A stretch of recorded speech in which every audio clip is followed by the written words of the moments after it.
The Climate and Food Insecurity Index shown here is a measure of how vulnerable countries' food security system is to the negative impacts of weather and climate. The most developed countries, countries that are very small, and those with little or no domestic production have been excluded from the calculation.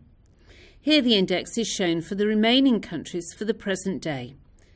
The index shows the highest levels of vulnerability to food insecurity in sub-Saharan Africa, medium levels across much of Asia, and lower levels in South and Central America.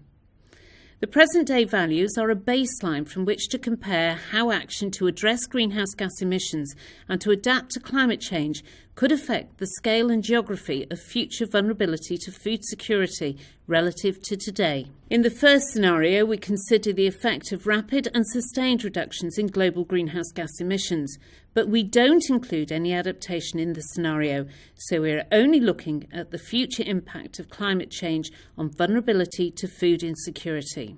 In this scenario, we see that by the 2050s, vulnerability to food insecurity has increased compared to the present day.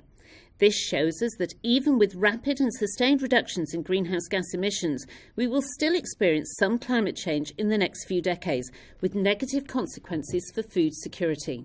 However, looking out to the 2080s, we see that the situation remains stable. Vulnerability to food insecurity is still higher than the present day, but no higher than it was in the 2050s. In this next scenario, we consider the effect of considerable increases in future global greenhouse gas emissions. But like the previous scenario, we don't include any adaptation, so we are only looking at the impact of climate change. In this scenario, we see that by the 2050s, vulnerability to food insecurity has increased compared to the present day. The increase is larger than the increases seen in the previous lower emissions scenario. By the 2080s, we see that the vulnerability to food insecurity has continued to increase considerably, both compared with the present day and compared with the 2050s. We can also consider another scenario of rapid and sustained reduction in global greenhouse gas emissions, but this time include in the scenario higher levels of adaptation to climate change. Under this scenario, we see that by the 2050s, the vulnerability of countries to food insecurity is at similar levels to the present day. This indicates that adaptation has kept pace with climate change. Then by the 2080s, as the climate stabilises but adaptation continues, vulnerability to food insecurity reduces. In this scenario, adaptation overtakes climate change, and the 2080s see improvements over both the 2050s and the present day.